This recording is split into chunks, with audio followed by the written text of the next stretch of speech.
Good morning. Good morning. I want to thank you for the honor of being able to speak with you today. I want to share just a few thoughts, some of which I hope will stay with you, at least until my speech is over. So, first I want to give you a demonstration of what I'd like you to remember. So if you and the audience will indulge me for just a moment, if you were a student in my class as a freshman, sophomore, junior, or senior, I'd like to ask you to stand.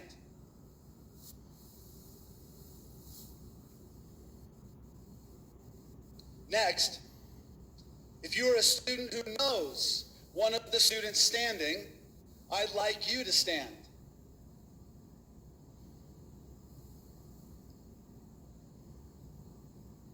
Finally, if you are in the audience and you're related or know one of the students standing, please stand.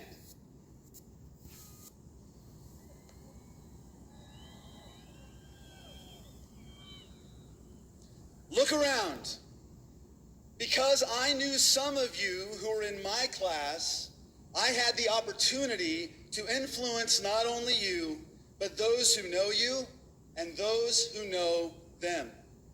That is the potential of the power of influence. Please be seated. I did some figuring a little while ago, and I figured by a conservative estimate that thus far, during my time as a teacher, I've had about 5,200 students in my class. You can see from this demonstration the potential of influence each moment with each person can have on not just one person, but the community and the world. Influence is simply about adding value to others. With this in mind, I want to share a few thoughts I've been having lately, ideas that are countercultural, but if ever fully adopted by our society, could revolutionize it for the better. The first idea is the interest of others over self-interest. When you put the interest of others over your own self-interest, you are not becoming a doormat that people walk on. You are becoming a bridge that helps others cross the divides that plague our society. All of the problems of human history can be traced to self-interest over the interest of others, which leads to division. When my rights infringe on the safety, well-being, and freedom of others, that self-interest. And while it may be legal, it is immoral. Henry David Thoreau in Civil Disobedience, discussing the injustice of slavery and the Mexican-American War, said expedience, comfort, and self-interest is the reason behind injustice, both individual and systemic. Peace is not the absence of tension. Peace is the presence of justice. And justice is the raising up of all people to an equal level. The second idea is unity over uniformity. It is ironic that I've spent my entire life in a system, the U.S. public school system, that at its inception was driven by the notion of mass producing workers for an industrial age, impressing a homogeneity on a diverse people. And while our public schools have improved in their attempt to diversify instruction and appreciate differences in people that make them significant, we still have a long way to go. I have tried to be the ghost in the machine, teaching students that diversity is good. Different is not deficit. And unity in our diversity is the sign of a community of excellence. Humanity is like a body, consisting of different and significant parts, all of which are integral to that body's functioning. A body made up of all eyes is a monster, and the parts that are unseen in the body are actually more important. Washboard abs are nice, but no liver, you don't live for very long. No heart, you won't make it. Every part of the body matters, just like every human being has a significant role to play, no matter how seemingly insignificant that role may seem. It's the roles that may not get noticed that often have the greatest influence on a community's thriving. You are significant. In the word significant is the word sign. A sign points to something, something beyond itself. Whatever your calling, your vocation, your passion, it is significant. Listen to the still small voice within for that calling. Don't let the voices outside override the voice inside. In our country, we must celebrate diversity and difference. Unity, not uniformity, will make our world thrive. Patriotism, not nationalism, is the highest allegiance one can give to his or her country.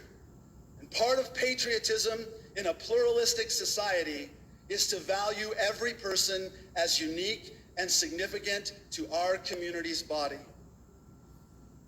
The third idea is that leadership is about service, the interest of others, making others feel heard, acknowledged, and legitimate just the way they are. Leaders don't do everything.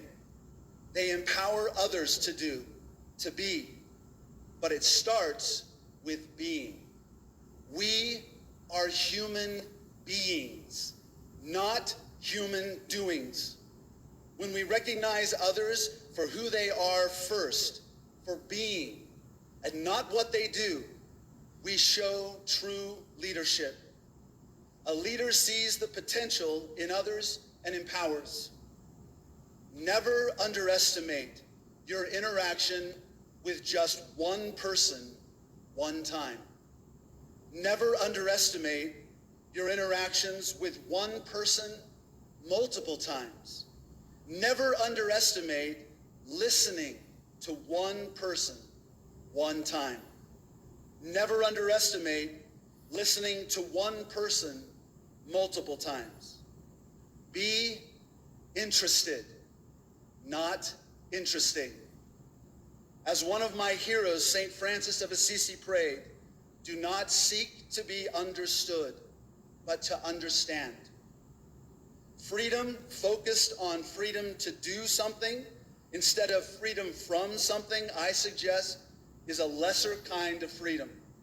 Freedom from tyranny should not be an excuse to tyrannize, divide, or subjugate others. Real leaders do not practice the freedom to do. Real leaders practice freedom from, and they extend that freedom to others. Everything is permissible, but not everything is beneficial or for the good of all. Be about the good of all. If you want to live an unfulfilling life, then you will need to place self-interest above the interest of others. This is an average life. If you want to live a happy life, then you will need to balance self-interest and the interest of others. This is the life of a follower. If you want to live a transformed, fulfilling, influential life, then you will need to place the interest of others over your self-interest. This is the life of a leader. If you want to change the world, you'll have to look to the interest of others. This is why I teach young people, you. Adults don't change the world. By the time you're old like me, you tend to be set in your ways. Children change the world. If you want to change the world, you have to become like a child. Unlearn what you've learned. Have a beginner's mind. Be willing to stay open to everything. 2020 has tested the character of the world. A global pandemic, economic disaster, and racial injustice have shown us some things about ourselves. Some good, some not. I have shared with you some things I hope and pray your generation embraces. When self-interest is replaced by the interest of others, true and lasting transformation occurs in me, in you, and in community. It can all be summed up in one word: love. Love God, love others. The two simplest ideas, but very difficult for us to do. I know many of you. I believe in you. I know you can choose to create a more perfect union by doing those two simple ideas. I would love to see it in my lifetime. Blessings to every one of you, and congratulations.